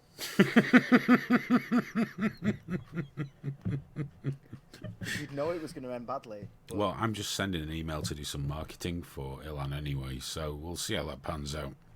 Cheers, man. Send her this clip. No, absolutely. Right, I do want to move on, because there's been something I found very, very, very interesting happening of late, and it's to do with YouTube, funnily enough, so that means this will definitely be demonetized. Here we are. Susan Wojcicki, I think that's how you pronounce her name. You know, Wojcicki. She's the CEO of YouTube. And she's been promoting a new commitment to openness and responsibility on the platform, saying we have to allow things that people don't like to promote freedom, to promote all the stuff, you know, that we might not want to hear. We can't see it, Aiden. We can't see it. I've already fixed it. You just keep quiet. All right, sorry. Shh. I'm on it, dude. I'm on it. It's okay. I just didn't press the browser button. It's all right. We're good. So yes, YouTube has written letters inviting people to come back to the platform, to be controversial, and there's a commitment to openness. And she says a commitment to openness is not easy. It sometimes means leaving up content that is outside the mainstream, controversial, or even offensive. But I believe that hearing a broad range of perspectives ultimately makes us stronger and a more informed society, even if we disagree with some of those views. The same day, she put that post up, two apparently far-right YouTubers based in Europe were removed. One of them was called Iconoclast, who promoted conspiracy theories about white replacement in Britain. And the other was Martin Sellner, who apparently was connected to the Christchurch mosque shooter prior to the massacre. I think that's a little tenuous, but okay. So the day that she said we need to allow things we find offensive to be removed. But it didn't end there. This is where it gets really interesting. You see, InfoWars, well, the War Room, Owen Schroyer's program on InfoWars, was unbanned. It was unbanned. And he made a video about it. We're getting through. We're back. InfoWars is back. I believe it was just the War Room. Now, I've been on the War Room once. Really probably shouldn't have bothered. But regardless, he was going to come on this show as a guest. But after that interview with him, I just couldn't be asked. I realised there was nothing really there. But he does well. The War Room does well. I've not seen any of their stuff since it sort of vanished. I occasionally catch them on Live Leak, but not much. I don't seek it out. Kind of miss Alex sometimes because he used to make me fucking laugh. But they were back. They were back on YouTube. And then just a matter of hours later, InfoWars kicked off YouTube again, 2 days after the platform's CEO made a statement supporting controversial content. So yeah, Owen, there he is. Owen, bless him and his beard. He was going to be allowed back. He was back. He was broadcasting. He'd uploaded videos. He'd in his tweet there. You can possibly just make it out. Let me make it a little larger for you there. YouTube announces InfoWars ban is lifted. Look, and he made a little video. What is this? YouTube's CEO, Susan Wojcicki, Oh, he's no better at it than I am. That's good. says it's more important than ever to let people upload anything they want. Important than ever to let people upload anything they want, even content. We're going to do it right now. How did I skip a minute and find that he was saying the same thing? And we're going to upload today's show. He's going to upload today's show, and he uploaded it, and then they were banned again. Now, the thing is, I think Alex Jones won the censorship cup. I don't agree with most of what InfoWars come out with. I think a lot of it's just ridiculously hot takes that they have to backpedal or ignore virtually no time later. However, I've never agreed with the deplatforming. I'm not comfortable with that. I'm not comfortable with deplatforming Martin Sellner. I'm not comfortable with deplatforming Gab. None of these things do I follow or support. Much of the content I find incredibly hateful. However, I'm very uncomfortable with deplatforming. I think in some ways this was a really fucking shitty thing to do. Ban them. Don't let them back knowing exactly the content they'll put up and then reban them for it. Now, I think that the likelihood is that there was more of a screw up here, to be fair. I think somebody jiggled when they should have joggled. But they got it up overnight. But of course, the account was promptly moved when Vice News decided to rise. But Vice News, they're out there with BuzzFeed, about as attractive as finding sores on your genitals. As I've said before, BuzzFeed, Vice News, AIDS of the internet. They really, really are. Regardless of InfoWars content, there's no need to deplatform them, is there? Alex Jones says stupid shit. We know. We know. But his followers are going to listen to him anyway. And people that don't follow him but just watch it for shits and giggles aren't falling for it. And now you got things like, I think, is it Instagram? They're going to reroute all searches on vaccination to pro-vaccination. Now, as many people know, I think anti-vaxxers are fucking idiots, okay? Plain and simple. I think it's fucking stupid to ignore all science because you believe it's all a conspiracy, but you'll listen to a fucking chiropractor on YouTube. I think it's irresponsible. I think the fact that measles is making a comeback is not a good thing. Measles is not character building. Measles kills. And then some prick will always say to me, well, that which doesn't kill you will only make you stronger. This is not true. Whooping cough doesn't, and fucking polio certainly doesn't. Yeah, some of the vaccination programs are intense and way too overwhelming. But come on, let's focus on these big diseases that we don't want children to get and protect those that can't be vaccinated. So I've got my views on that. But I've never once said anti-vaxxers should be silenced, challenged, mocked, laughed at, used as objects of derision. But now, because they're being marginalised so much, it's merely making them more determined. And that's why we're seeing these knock-on effects. Not because people are hearing about it, but because nobody's engaging. It's still going to happen. You can't deplatform an opinion. You can't prevent opinions by going, you can't be on YouTube anymore, because these fuckers find each other. It's like when they said we need to de-encrypt WhatsApp because of terrorism. Well, then what? Really? We need to moderate all forums with more than 500 members because terrorism. Because that's what terrorists do, isn't it? They hang out on popular forums going, what should we blow up today, Ahmed? What the fuck? Are you fucking shitting me? This is more of that bullshit. There's a massive issue now with pressure from advertisers on all platforms to cleanse platforms of things that people find challenging. Not genuine hate speech that encourages violence or things of that nature. That's much more easy to debate, but just general shit they find uncomfortable. They want it quashed or they will remove their advertising. No advertising, no platform. YouTube could fight far harder against this because of their massive wealth, but they're not. And if they won't fight harder, smaller platforms can't fight harder.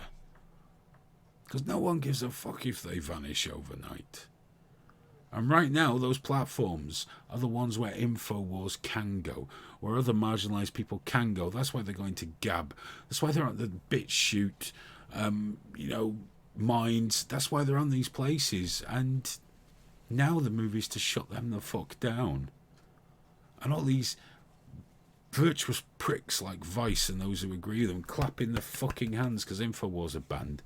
What are you going to do when it's a load of milky toast shit online and you're just watching Disney shit 24/7? Will you have found the peaceful utopia you dream of, where everyone's woke and everyone gets along and no one says anything nasty? Because if they do, we destroy their fucking lives and terrorise their families because we're right. Fuck that. Let InfoWars back on YouTube. I know it's YouTube's decision, but for fuck's sake, just put them back. Dude, where are you on this one? Well, look at it this way. Donald Trump saved Twitter. Twitter was flailing, wasn't making a penny. There was a massive issue with Twitter for years in that everyone was on it, but it didn't make any money. And Donald Trump's on there, stirring it up, causing loads of shit, upsetting people, but he's getting people on there. People go on to see what he's saying, to see how people are reacting. He's phenomenal for that platform. They'd never block him. They'd never ban him, even when he crosses the line, which he does. Now, what I think is YouTube has a similar selling point. You know, people don't go on YouTube to watch Jimmy Kimmel. They go on YouTube to go into a rabbit hole. They might one night decide, you know what, I'm going to watch a load of fucked up shit that Alex Jones has said. You know, and it should be there. And you've got to trust people to understand what it is. Yeah. If someone's going to be radicalized by Alex fucking Jones and do something dangerous, it was going to happen anyway. It was going to happen with a book. It was going to happen with just watching CNN. It was going to happen. Because here's the thing, man. All those other news organisations get it wrong just as much as he do. Oh yeah. And they've got less of an excuse because they actually employ fact checkers. They actually have the staff needed to put this information out properly, and they're not doing. And for me, it's the bias, isn't it? Like Alex Jones was never a conservative. He gets labelled far right. I mean, he's just an anti-government. You know, he used to be. He used to be until Trump came along. Yeah, but even with Trump, that doesn't make him far right, just supporting him. Oh, no. But here's the thing, now he's been labelled conservative, that's it now. He's got the bias against him. I mean, look at what's his name? The guy from Young Turks. What's his name? Hassan. Chunk something. Spunker. No, the Hassan Senk's nephew. He was saying the other day about, like, you know, Dan Crenshaw, the Republican guy who's got one eye missing. Yeah. He was going on about how he got his eye. He lost his eye to some Mujahideen, some brave soul. He called him a brave soldier, but then, which is like, all right, that's a bit of a hot take. But then he's like, didn't he fuck your eye hole with his dick and stuff? And it's like, dude, you know. But you know, he doubled down. He put tweets out saying that he was crying on thingies on Joe Rogan's podcast over it. He wasn't crying. But here's the thing, man. Cenk's nephew, he's not been banned, and that's just as bad. If Alex Jones, and in fact, I've seen, because they got that woman from Twitter to read out all the reasons Alex Jones had been banned, and not a single one of them was close to that guy from the Young Turks and what he did. We know how it is. There's no getting around this. They can deny it. They can deny it. They can say what they fucking like. Yeah. It's a war. Yeah. It's a war on everyone that isn't a woke fucking... I'm not going to say liberal because that's the wrong word, because there's nothing liberal about this. No. A woke fucking leftist fucking arsehole. You know, I mean, look at the response to Dave Chappelle's new stand-up. Now, I've watched that. It was fucking great. It was so good. It was really fucking good. And the response to it. And to top it all, they've shit the bed now about the Joker. The new trailer for the Joker. Oh, I've not watched that yet. Because he's clearly a white incel. Yeah. And this is what we need right now, isn't it? It's like, you know what? Go fuck yourselves, guys. It's the Joker. Please, can we just draw a line under this bollocks now? Because you people need to go in the fucking mincer. And that makes me a terrible far-right dictatorial person. But they do. They are of no benefit to society. The guy with the swastika tattoo screaming death to the Jews and blacks, he's of equal value to society as these people, in my opinion. I love it. It's 1 minute past midnight, and true to form, you've mentioned the mincer. As soon as we hit midnight, you're just like, all of them in the mincer.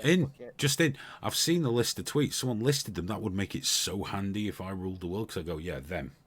Mr. Kilsey wants a clarification about Nathan Piker. He said he thought he got banned on Twitch. Yeah, he got banned for 7 days on Twitch. It's a slap on the wrist. But my point is... And that's bullshit as well, because you get banned on Twitch for saying tits. Yeah, you know. I know. But the point I was trying to make, and I'm sorry I wasn't clear enough on that, was, yeah, he said it on Twitch, so he got banned on Twitch.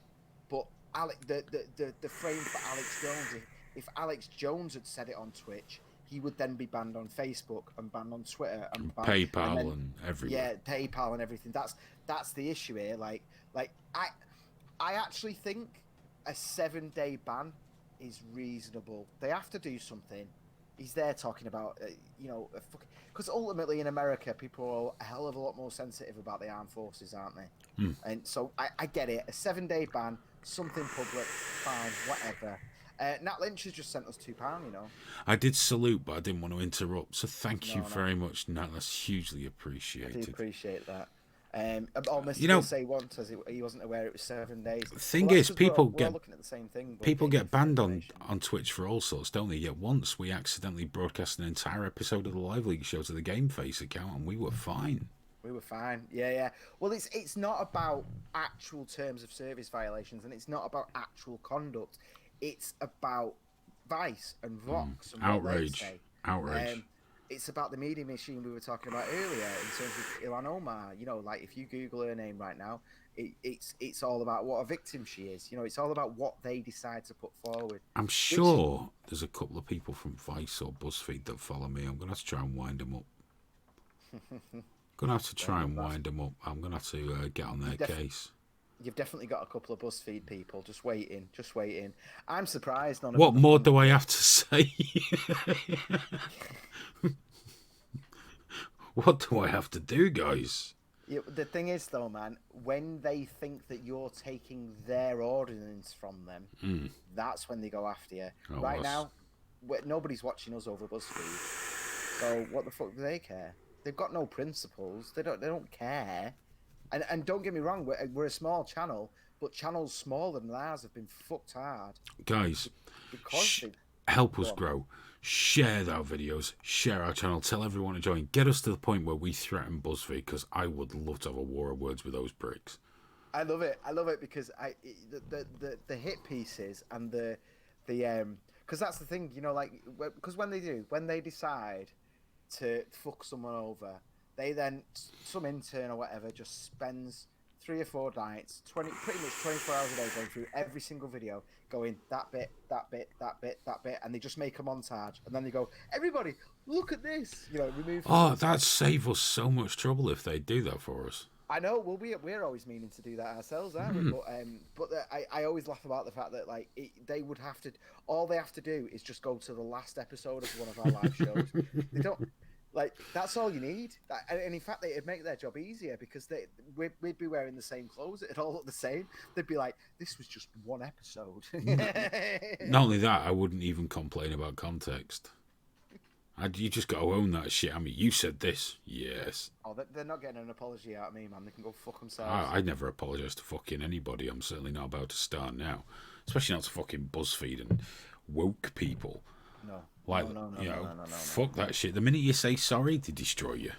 Well, for them, your apology is your admission of guilt. So it doesn't. Whereas it doesn't I will offer anything. them a complete admission of guilt with no apology. Fuck you, people. That's the thing, though. That's the reason they avoid you, because you've got history, I don't give a fuck. and they know you're not going to apologise. They know you're not going to play the game. Yeah. Oh, certainly will play. It's like that hostage guy who was taken out. He was never with jihadists, but he said, you know, if there'd been a video of me, you'd have shown it on your website, wouldn't you? I went, oh yes. And that didn't go down well either. People don't like honesty. That's the problem. People don't like it. Do you not think you should apologise to these people? No, I don't know them. Fuck them. Well, you know what though? It's easier these days to go after, you know, someone like Sargon who does videos out of his garage. It's easier to go because he doesn't have the legal team, he doesn't have the apparatus, he doesn't have the history in terms of dealing with it. You know what I mean? They can just basically paint him or whoever else how they want. You know, like fucking Dankula and any of them. No, it's ridiculous. It's fucking ridiculous. And yeah, but just to be clear, I don't think anyone should be banned or censored or anything unless they had just out and out breaking the law. You know? Yeah, I mean, it's often with Lively when people pull me up for what's censored on Lively, what's not allowed. I don't think they realise that, you know, if it was just left to me, just me, I had no responsibilities, wasn't part of a group, there weren't people that depended on it, that it'd have been shut down fucking years ago because I'd just allowed everything. You know, apart from pedos and incels and Jonathan Yaniv. Apart from them, actually no, I'd have allowed Jonathan Yaniv because Lively would eat my life. But it would have been fucking brutal. But that's why it's not left up to people like me. You know, that's why you have groups, because I'd rather it was around for a long time. I'm too fucking impulsive. Way too impulsive. That's the thing, though, isn't it? Like, you know, in terms of Lively is a home to, you know, people feel comfortable putting certain things on there that they wouldn't put on YouTube because they know, you know, they're going to get in a load of shit for it or whatever. You know, like war footage, like people dying, like all the rest of it. Stuff that should be out there, by the way, completely, 100%. But obviously then, there's a balancing act with that. So the obvious one is, clearly it says no racial slurs or what, I can't remember the word. Well, my take on it is that's an obvious one though, isn't it? But my take's a bit simpler. Lively does what it has to do to survive. There will always be other sites because you can use more than one website. Exactly. Fact, yeah. I encourage you to use more than one website at all times. Yeah. You can get your fix for anything. Don't ask for a one-stop shop. Isn't always feasible or possible, and platform owners have every right to have what they want on there. Your freedoms do not supersede their freedoms. When you get to the size of Twitter and Facebook and the influence they can have, you maybe got a bit of a different argument. But, you know, most platforms should be allowed to have whatever the fuck they want on there. And if it doesn't fit your needs, the entitlement culture fucks me off. Because it's like, you must, I want this. Well, there's a million sites. No, I want you to do it for me.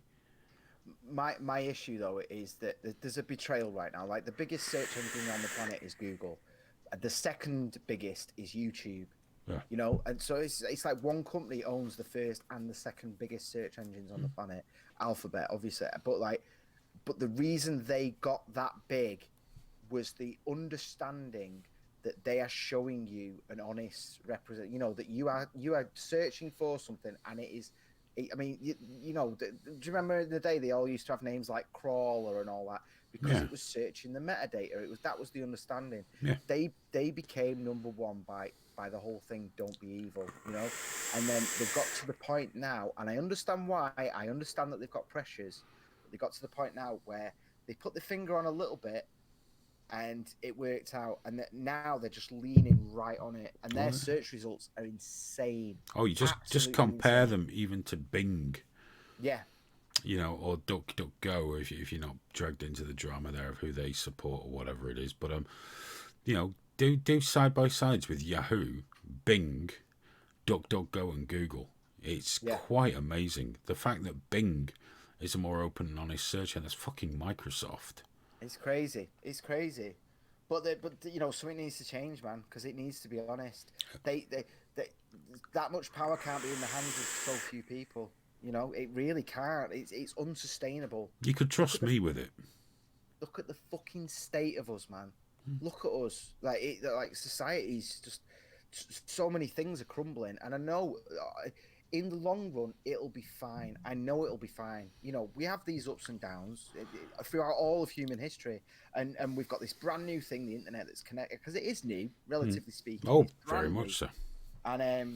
And it's allowing us to become a hive mind in a phenomenal way. The problem is, it's gone from being what it was meant to be, which wasn't a hive mind. It was just a way of connecting people, and it's the control has been condensed into the hands of a few, and that was never the idea of the internet. It was meant to be the hands of the many. Yeah. There were meant to be 10 million websites that you know that were regularly visited, not 2.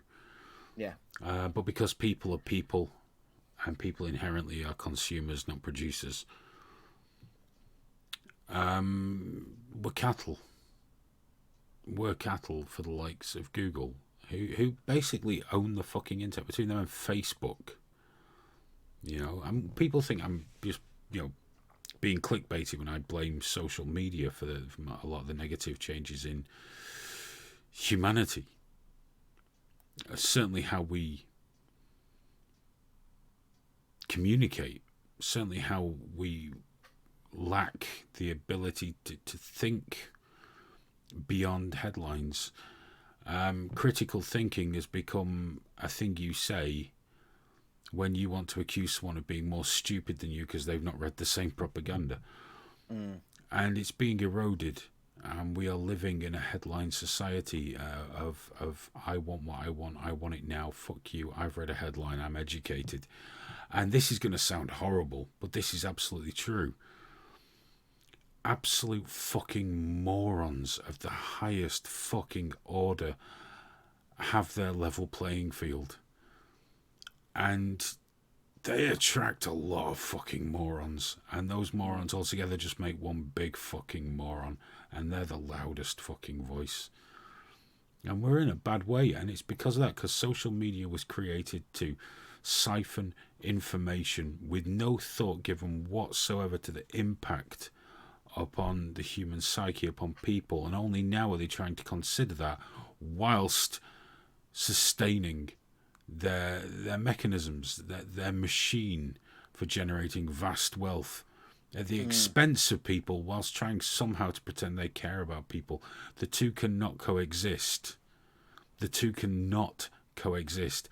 Social media and public well-being cannot work together. Well, for me though, that, you know, and I understand why they're doing it and everything. I get it, but for me, it's the when they, and Twitter does the same thing when it removes things from trending.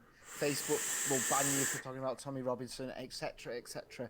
The problem for me is, my perspective is, I think those things need to be on there. I think the thing that people are talking about the most, number one trending in the world, should be number one trending no matter what it is. It should be there, open and honestly. Yeah. and and then we can deal with the negative side of it. Then we can find a grammar. Then we can find, because at the moment it's like when films were first invented and it was just pictures of trains and then people getting out of pianos and it didn't make any sense and it was shit and it was all but you had to identify that to create the good thing. And I haven't got a fucking clue what comes out of this because everyone hates social media, but it's not going anywhere. No. And No. But I think the full ugliness of it needs to be on display. Otherwise, you've just got this techno fascism, haven't you? Where you've got this veneer of everything's fine. Oh well, we're just stopping hate speech, and less people are buying that by the day. But I don't think whatever the answer is, whatever the solution is, and there is one, no one person can come up with it. It needs to be a communal thing, you know. I could come up with it. The Mincer. The Mincer. In you go. In you go. Get that Ricky in there. Put him out of his misery. No, I've not got a problem with Ricky. That's clearly you. Well, all these woke people and the Silicon Valley. In you go. In you go. Yeah, the woke's got to go, man. I mean, I keep saying it's a religion, but that's not fair. That's not fair on religious people. At least religious people have got a genuine aim of being a good person to everyone around them. Do you know what I mean? It's not just a vitriolic crushing of those, in a lot of cases anyway. Dude, before we go, I want to see, I mean, I might have to talk about this on Tuesday, but it will have already happened by then. The Minds IRL event is happening tomorrow. Right. Loads of people. I put out a video of it. I knew it wouldn't do well, but I thought, I'm just going to put out a video because it's had so many hit pieces around it. I wanted to put out something positive, even though I knew the algorithm wouldn't catch it, and it would definitely be squashed, of course, in the current climate. But Tim Pool just put out a video this morning, and it was CCTV of his own house. Someone was there at 4:30 in the morning trying to get in. And the video that he put out, as he was doing it, the guy came back and he literally phones the police in the video. It's fucking insane, man. The guy he does news. He sits in his house doing news and someone's coming to someone's, the night before the sort of the morning before this big event, just walking up, trying to get in. It's fucking horrible, man. It's fucking creepy. It's fucking insane. creepy. And his address isn't public or anything like that. I mean, if you want to find someone, you can find them, can't you? But it's scary, man. Fucking scary. That dude's gonna get a gun. He's gonna end up shooting someone. And it's a shame because he's fucking lovely. He's really trying. It doesn't matter if he goes against the narrative. If he goes against the narrative, he's a fucking Nazi, and it's okay to punish Nazis. It's okay to say politicians you don't like can be hanged. That's fine, but you can't say about one side, just the other. Did you see that? Philip Pullman. That's what I'm talking about. That's exactly what I'm talking about. And then people are sharing tweets of him like. Yeah, that Emma what's her name said, "Oh, you're right, but you should take that down because you might get in trouble." It's like, the fuck? That's your only concern? Yeah. Well, it's the fact that because for me, I'm just like, yeah, whatever. It was on the line, whatever. It was the hypocrisy of him tweeting directly at Nigel Farage for his meet them on the beaches thing. And it's like, and everyone jumped in on Farage saying, "Oh, that's so irresponsible, using rhetoric of war, invoking guns, blah, blah, blah." And Philip was part of the crowd, because obviously... But hanging Boris Johnson's fine. I know, yeah, but what are you invoking? Murder? Suicide? Lynching? Are all of these things... The thing for me is, yeah, they're all right, but just don't be such a fucking hypocrite. I like the suicide thing. It's like the Hillary Clinton thing, isn't it? The meme going around. What was it? How was it put? I'm trying to think. I want to get the wording right.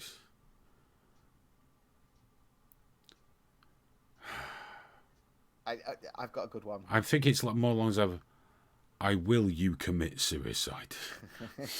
There's so many good ones with that. Like, will you commit suicide? Don't get Clinton. Fucking Tim Pool actually put out a thing saying specifically like, I don't drink, I don't do drugs, I'm very happy, I'm very comfortable.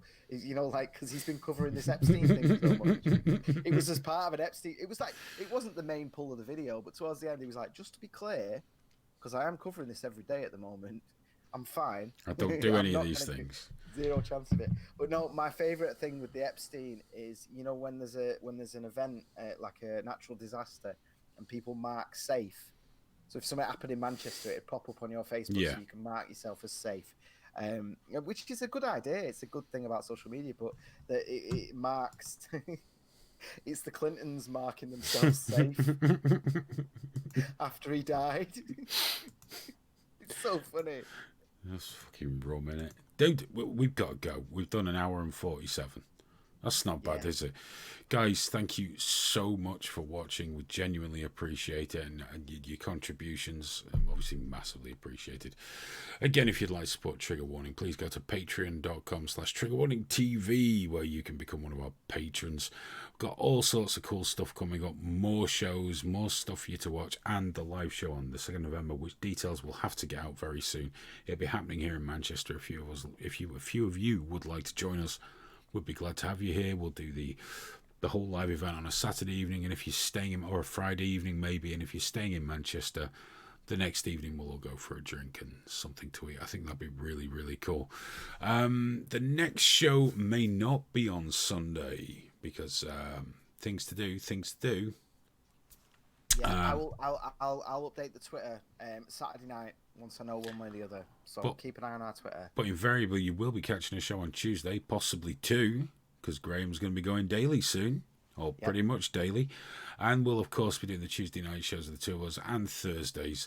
And then I think later on in the year, I'm going to start doing more evening shows. So there's going to be loads of Trigger Warning content. Do help us keep this going, and we will be getting back into the studio pretty damn soon. So join, share, click like, click subscribe, touch the bell. Every time you click like, it helps us. It takes 1 second of your life, can make a big difference to our channel, help us grow, help us explode, help us infect everybody like the filthy, dirty, venereal disease that we are. And if you'd like to catch up with me between shows, I'm on Twitter. You can go to @Hayden_Hewitt. It's very easy. You can find me there. I'm usually chatting shit most days. And Graham's at Graham Booth. You'll notice his account because it's got all the swastikas and things like that. So you'll be fine there. So yeah, on Tuesday you'll get something, but invariably at least 2-3 days a week this Trigger Warning content. Do join us and go to triggerwarning.tv. Join up and hang out with other triggerists where you won't be tracked. You're not cattle. You're just people there doing your thing. I think that's about it, isn't it, dude? Yeah, guys, you can PayPal as well. There's PayPal links, Bitcoin, all sorts. And just look in the description; it's all there. If you get value out of this, and you want it to carry on, and you want it to grow, because there's talk of new hosts, new people as well, isn't there? If you want that to happen, please get involved. Financially, help us out, man. Graham wants to retire me.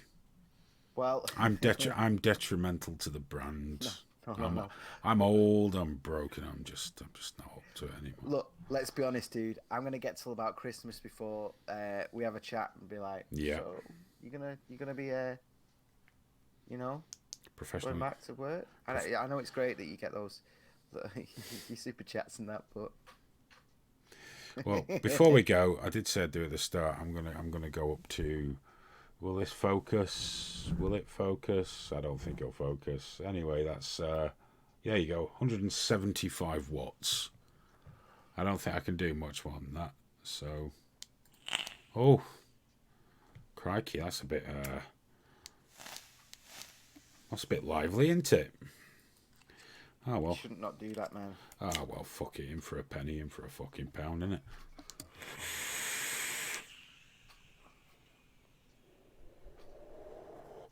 Oh, that's warm.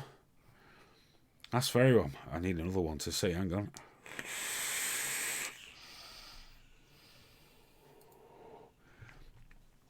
The vapour won't stop coming out of me, Graham. I have become full up. It's too much, man. It's too much. There you go. I'm back under control. Guys, thanks very much for watching. I'm going to go and turn my wattage down. We'll catch you very soon. Bye-bye.